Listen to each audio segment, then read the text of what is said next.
Hello, good morning, and welcome to Real Talk with Tamara. As you guys come into the room, please do hit the like button. Also, if you have not subscribed to the channel, please do subscribe to the channel. I hope that you guys are doing okay on this morning. I know that I am. I always express the importance of hitting the like button because the like button helps to keep the video in the algorithm. Okay, so make sure you guys please just like, share, subscribe, comment, all of those really good things. Also, I'm up early this morning, okay? My puppies get me up early. They kind of run me, okay, to get them out, use the restroom, feed them real early, and then I just kind of stay up and start working on cases and stuff like that. Okay. Anyways, you guys, shout out to Raven. Raven sent me a video of Orange Malquet Hernandez Govan and his attorney doing an interview with the young man. Let me give you the name of the young man because I like to give people shouts out when I use their stuff. It is Flitz Ash. Shout out to him. He did an interview with Flix. Okay.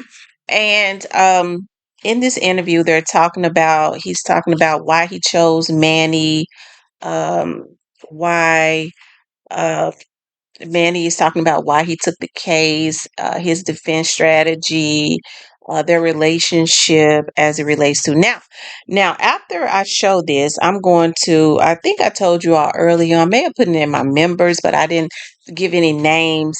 Of when this case first started, when I first started blogging on this case, someone had reached out to me about helping out in this case, about hiring me to be hiring a private investigator, and they reached out to me. Okay, and I'm gonna tell you all how spooked I got, why I got spooked, and what happened in that situation. But let me show you all this video. We appreciate it, and thanks for the kind words. Even though you're a youngster, when you get into 30-year plus of practicing law, then you can talk. And Manny, I think everybody knows it, but a little bit. What case did you just do and where'd you do it at? And introduce who's on here with us. Right, so I've done cases in maybe 22 different states. This time it was Memphis, Tennessee, and now who I consider my friend Hernandez Govan is here with us. He was the defendant charged with first-degree murder of being responsible for ordering the hit on a gentleman named Young Dolph Adolph Thornton some years back. It was always going to be a not guilty, in my opinion. The evidence was weak, but there was so much political pressure that they just decided to make him a fall guy because the two shooters are snitching on him, essentially saying he told us to do it, and it was just completely false. Mr. Govan, you want to say hello to him? Hey, hello, how you doing? And who are you? What's your name? Who are you? And where are you from? So they know. Yeah, my name is Hernandez Govan. I'm from Memphis, Tennessee. I was just recently acquitted from And the Young Dolph trial. I don't want to bury the lead, but I want to talk to Manny a little bit about a couple of things. Manny, you're in Atlanta, Georgia. Why in the world are you trying a case in Tennessee? And how did Mr. Govan find you? I'll ask both of y'all. How did this relationship begin? An Indian dude from Atlanta, Georgia, taking his ass to Memphis, Tennessee. Don't feel like there's a lot of Indian food in Memphis. How did this happen? Well, I'll do a shout out to India Palace in Memphis because we ate there a bunch. My team and I, we've got 5 lawyers in our office that work, and we took 3 of them with us to help out on Mr. Govan's case. I do like to travel all over the country to handle cases I find interesting. And Mr. Govan was in custody. His fiance called me, just broke my heart with her story. He's also got an autistic son like I do, and so I just related. I flew up there, visited with him, and the deal was sealed. I was going to help him at that point, no matter what. All right. Mr. Govan, Manny is underselling it a little bit. There was a connection between you and Manny that got you to go to him. Who is that? Well, um, honestly, I'm a big fan of hip hop, right? Yeah. I keep up with a lot of the things that take place or whatever. So I seen how he fought and represented, Lil Durk in his case in Atlanta. And at that point, I was being represented by an attorney here in Memphis, Tennessee. There were a lot of red flags um, that were coming about, and then I noticed So I decided to reach out to Manny, and it was just like it was just like almost it was meant to be, man. You know what I'm saying? And I reached out to him, and he was very concerned, and he was very accessible, which kind of which made me just gravitate toward him even more because a lot of these high profile attorneys you can't even reach them. So that's where that's how that went. And Manny, I know you don't like to brag on yourself because he always acts so humble, but Manny, Little Dirk, Pac-Man Jones, Ray Lewis, these are all on your roster of former clients. Is that a safe statement? We try to keep a low profile on these kinds of things because nobody wants that publicity. Some lawyers enjoy it and they thrive in it. It's not my style. I let the work speak for itself. But yeah, the list is pretty long, but hopefully it's under the radar and most people don't know about it. But yeah, I mean, you are the definition of a high profile lawyer. Mr. Govan, you had a high profile case. Is it wild having a high profile case with such a, I don't want to call him Jeb Bush low energy, but just such a laid back dude like Manny? I mean, he's chill. He's not your typical who I would have thought you would have hired. Well, I have a question. Yeah. Who, what attorney do you think I would have hired? Oh, let's make this clear. I'd hire Manny Arora. So me and you are on the same. Let's make this real Okay, talk. You talking to the okay, wrong one here. Manny is the kid okay. who I send if anyone gets in trouble besides me.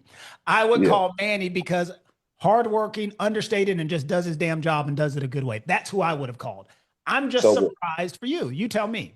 so before I even had my first conversation with Manny, when I realized that I was going to part ways with the attorney here that I've been dealing with for 20 years almost, um, I had three choices with three options. It's Manny Arora, Brian Steele, or Drew Finley. All great lawyers, by the way. Yeah. And like I said, we reached out to all three, and Manny was more accessible. I think Brian was a little caught busy at the time. Uh, He's had a couple of things going on in the country. yeah. So I think it all just worked out for me. Manny was out of those three. Now, just looking back, Manny was the best fit for me. Right. And, and I'm just glad that it worked out that way. I'm glad that, that I got Manny in as my lead attorney. Um, just so the folks are out there watching, do you have any problem? We're going to take a little break and we're going to probably do a TikTok live so we can get some questions. You guys are fine with that? If we can take some questions from some folks outstanding, do y'all have any problem with that? No, sir, not at So, all. guys, in a couple of minutes, we're going to go to a TikTok live so we can ask some questions because you never get this opportunity.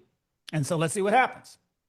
And I was a little shocked, a little, I guess, nervous because is that background noise bothering you? No, no, you're good, my friend. Go ahead. Okay. Yeah, so I was a little nervous because I've always, I watched a lot of crime shows or whatever in my past growing up, and normally when the verdict comes back quick, they say it's kind of bad for the defendant. Yeah. So I asked Manny, I was like, Manny, is it bad that they came back so quick? And he reassured me. He was like, no, it's like I've seen it go both ways.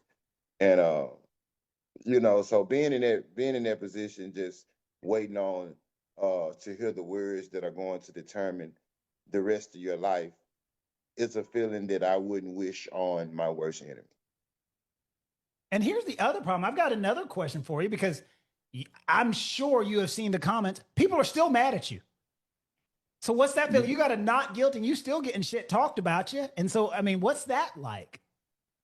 It just comes with the territory. I mean, I've been going through this for so long. It doesn't necessarily bother me, but then again, people say, trust the justice system and all of this, and we have the best, I guess, system, in the world or whatever. And here it is, I stood trial and got a not guilty verdict, and people are still, upset, saying that I was guilty and all of this, But I just think, it's just the internet trolls, and internet gave, some people a voice that wouldn't necessarily have a voice. Let me ask you this. You have to what I believe is one of the best lawyers in the country. You have one of Yeah, the I, for a fact. best legal teams, best strongest defenses. If they would have offered you a deal, would you have taken it? To answer that, Yeah. it's crazy you said that. I actually signed a deal a week and a half ago. Wow. Yeah, I Manny, do took you mind if 10. we talk about that?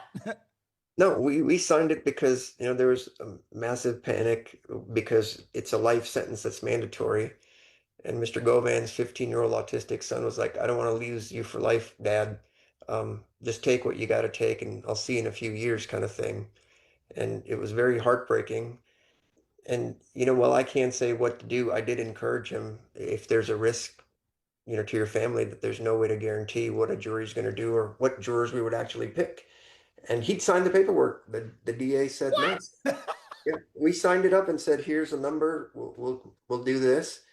And they said no. They came back and wanted us to do 15 years or more and kept saying, well, we'll write a letter to the parole board for you. I mean, what a crock of crap that is. Yeah. That would work to do anything. And so basically that he was going to end up serving 15 years because the victim's family and all the public would be writing to the parole board saying, don't ever let him out.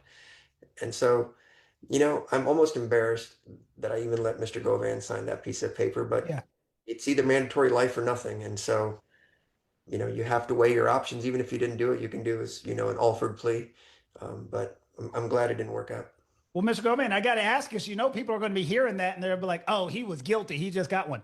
Are you guilty? No, I was innocent from day one. I've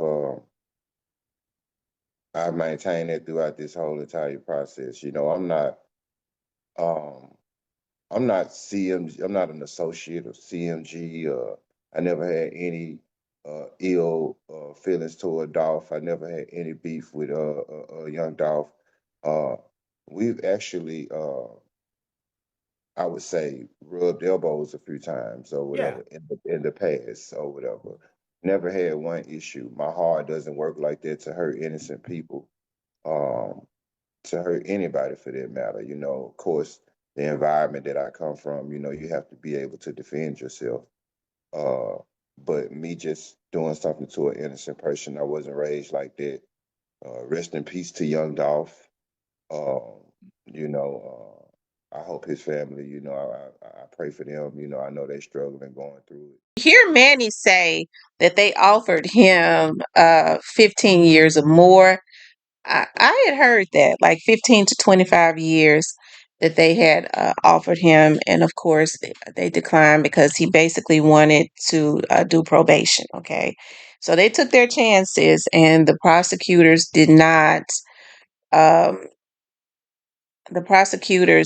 just did not do their research. You had these other prosecutors that was put on newer prosecutors that was put on the case, and rookies, and I don't think that they was prepared.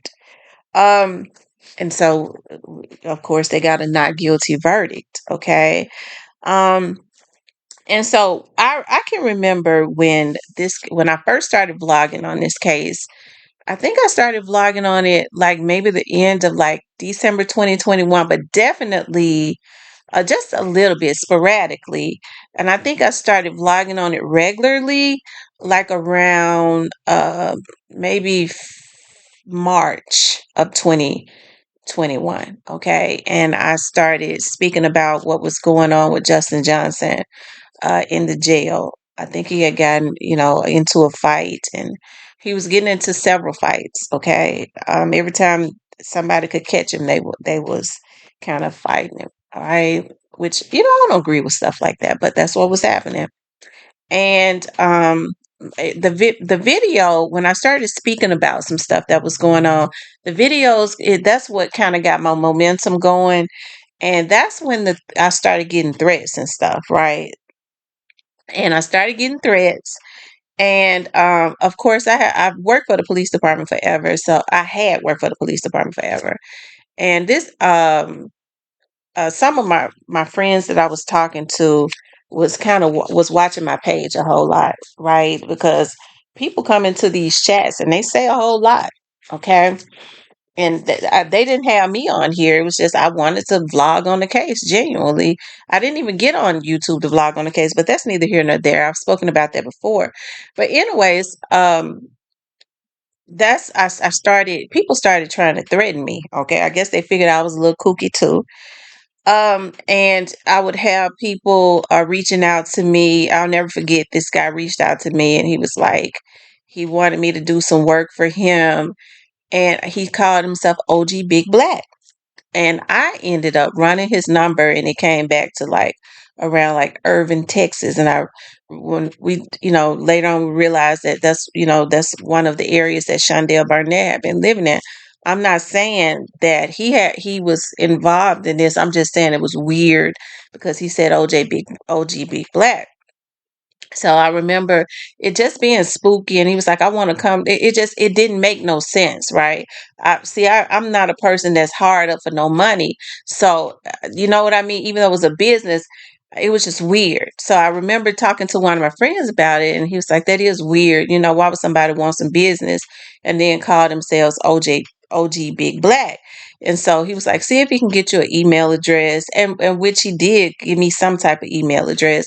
We ended up, of course, I had already ran this number. My people at the police department ran this information even more, and it was just sketchy. And it was like, call him back and see if he'll come to you. Okay.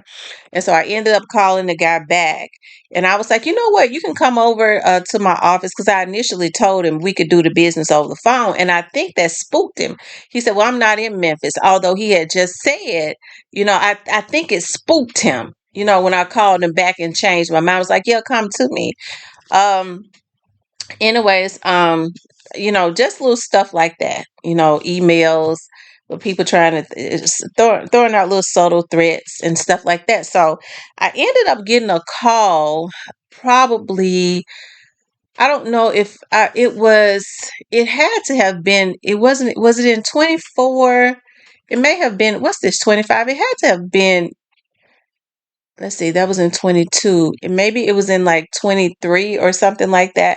This was like when Orange Malquette was indicted. And y'all remember me telling y'all that someone had reached out to me about working on the case for one of the defendants. I never said who it was, because of professionalism, of course. But I had gotten a call from a young lady, and she didn't give a whole lot of detail, but she was looking for a private investigator, and she was ready to pay right then. And when she told me who it was, it spooked me. The first thing that came to my mind was, oh my God, they really trying to set me up. And so I remember, and this is before I started working with the feds, of course. And I remember reaching out to my friends again. I was like, I think they trying to set me up, because I have a young lady calling me, asking me, uh, uh, trying to hire me to do some work for Hernandez Govan, because she was like, he's gonna call, and she didn't tell me a whole lot. She never told me what it was. Of course, at that time, Bill Massey was his defense attorney, right? She sound, professional, and I ain't gonna lie. Of course, they was like, well, we'll run a phone number, and they was like, well, I don't think if they was trying to do anything, I don't think they would have, would have had a hard time. This number traces right on back to her and all of that. You know what I mean? Professional woman.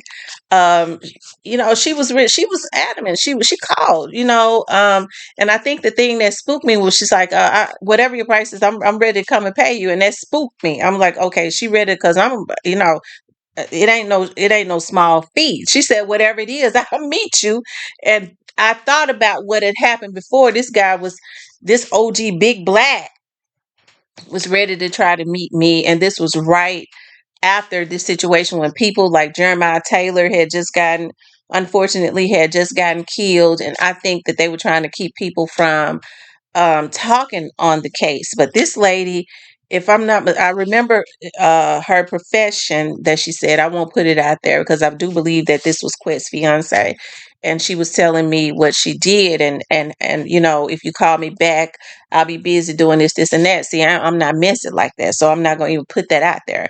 But she was definitely a professional, and anyways, I had some some officers that could, because like I said, it's just, I called my auntie too. I was like, they got the nerve to be, they trying to, now he trying to set me up. And so, but anyways, they ended up, you hear him talk about getting a private investigator and all of that. At this time, they were gonna have to, they was gonna pay me out of their pocket, but I think they ended up getting like a court, with Bill Massey, a court situation. I forget how it really happened because, like I said, at that time, Bill Massey was his attorney, and I believe that the investigator that they had requested was taking too long. They didn't know who it was. I can't remember verbatim. Um, but that's kind of what happened, okay?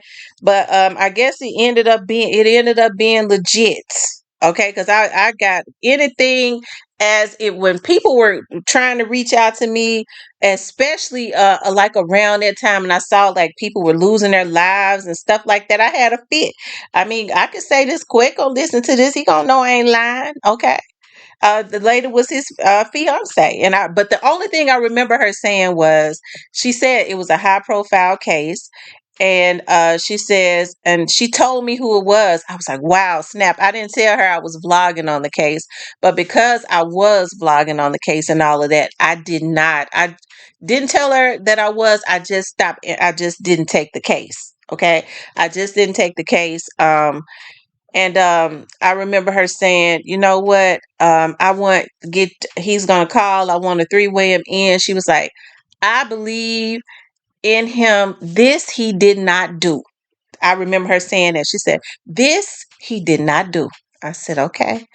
And I thought about it. I couldn't take that case because I was vlogging on this case at that time, and that's what happened. And then I became spooked, and it took took Green was like, calm down, Tamara. I think she's a professional. She ain't. um I don't think she would have used her phone number, been easily traceable and all of that if it was somebody trying to get your location. They're trying to get a woman to line you up. I think she's actually legit. But anyways, you guys, that was my then I had the opportunity before Luke actually, well, I ain't gonna get into that, what happened with that, because that was a situation. But this is, like I said, this is all before I started working with the feds. But hey, anyways, Luke and Manny, um I mean, not Luke and Manny, but Quinn and Manny, they doing their media runs. Okay, they're doing their media runs. And hey, um, I guess they're getting paid for these interviews. Okay, um, he seems to be, his energy seems to have changed. He's speaking more about Young Dolph's family and all of that. Having remorse or whatever. And hey, we all have our thoughts about that. But one thing about what part he played in it, I know he maintains his innocence. Me myself, I have my thoughts. I believe that he did play a part as the middle person, as Cornelius said. I don't think Cornelius would have had a reason to lie on him. But at the same time, one thing that I do see that he's doing, as I go back and look at some of these things, he is redirecting the energy of where this hit came from. Uh, he is directing it in up. He is pushing it up. Okay, so hey, listen, I hope that, because I do believe that Quet knows everything that happened. I always told you all I didn't believe that he was the mastermind as far as the person that conceived this idea. I think he was motivated by greed. And hey, that's a messed up thing that a young man, um, young Dolph, lost his life because of that.